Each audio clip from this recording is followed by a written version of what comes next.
Bonjour à tous et pour commencer, je vous souhaite une excellente année 2026. J'espère que vous allez avoir autant de la santé que n'importe quoi que vous souhaitez avoir, peu importe c'est quoi que vous désirez, j'espère que vous allez l'obtenir. Pendant les vacances, je n'ai pas totalement arrêté. Oui, je vous ai dit que je prenais des vacances, je n'ai pas fait de vidéo, mais c'est pas parce que j'ai pas fait de vidéo en soi que je n'ai pas continué à regarder un petit peu l'actualité, un petit peu tous les jours, pas à 100%, mais un petit peu. Et je peux vous garantir que j'en ai beaucoup sous la dent, juste pour vous donner un petit aperçu. Normalement, ça c'est mon fichier où est-ce que je mets les choses que je vais parler en général. Il est rarement aussi bon que ça. J'en ai beaucoup.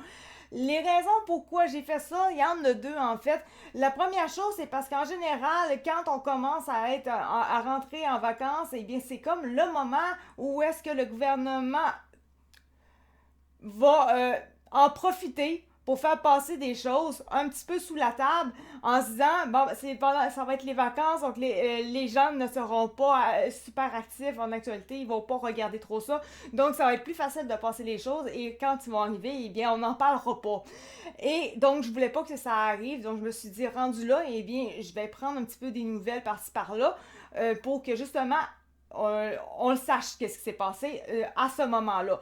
Et la deuxième chose aussi, c'est que en général, quand on revient de vacances, l'actualité, la première semaine, quand on recommence à travailler, il n'y a pas grande actualité.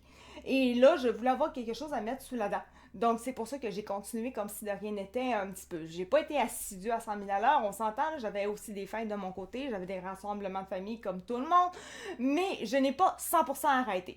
Et la chose que là, on va commencer, c'est, on savait que l'Alberta veut s'en aller du Canada et je pourrais dire que ça commence à bien aller pour la séparation de l'Alberta en termes pour le Canada, pour quitter le Canada tout simplement.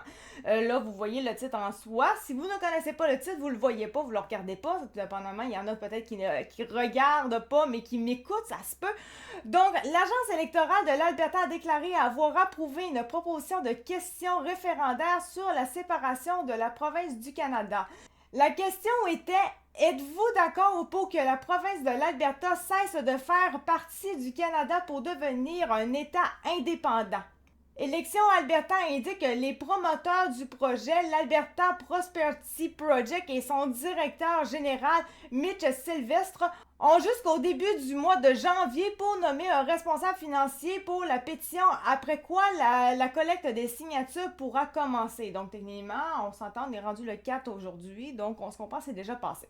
Donc, M. Sylvestre, c'est le président de l'association de circonscription du Parti conservateur uni de la première ministre Danielle Smith. Il a 4 mois pour recueillir un peu moins de 178 000 signatures. S'il parvient, la question sera soumise aux Albertains dans le cadre d'un référendum. M. Sylvestre a mentionné en entrevue qu'il estimait que l'Alberta devait faire cavalier seul en raison des restrictions imposées par Ottawa à la production pétrolière et des faibles perspectives de changement électoral fédéral. Lors des dernières élections, les libéraux ont remporté la victoire après 10 ans de gouvernement brutal. Donc, en tant que tel, on le sait, là, c'est Mark Carney qui est là. On parle quand même d'un troisième mandat, pas pour Mark Carney, mais pour les libéraux en soi. Lui, c'est son premier mandat. Mais le parti en soi, c'est son troisième mandat consécutif. À mon avis, il dit, il n'y a absolument aucune chance que nous gagnions une autre élection en Alberta. C'est à nous de décider de la marche à suivre. M. Sylvestre a indiqué que le groupe comptait déjà 2000 personnes inscrites en interne pour recueillir des signatures et que plus de 240 000 personnes s'étaient déjà engagées à signer. Si on va avec les examens des tribunaux, la question est similaire à celle que le groupe avait précédemment soumise, mais elle avait été bloquée par la justice pour un examen de sa constitutionnalité. Ce délai a incité le gouvernement de Mme Smith à modifier les règles relatives au référendum d'initiative citoyenne au début du mois. Ces modifications ont rendu l'examen judiciaire sans fondement et ont permis à M. Sylvestre de présenter une nouvelle demande tout en empêchant le directeur général des élections de l'Alberta de rejeter les propositions de référendum si elles étaient inconstitutionnelles ou factuellement inexactes. Le juge Colin Fisby, qui a rendu sa décision sur la question initiale malgré le veto du gouvernement, a jugé la proposition inconstitutionnelle, mais seulement en vertu des règles précédentes.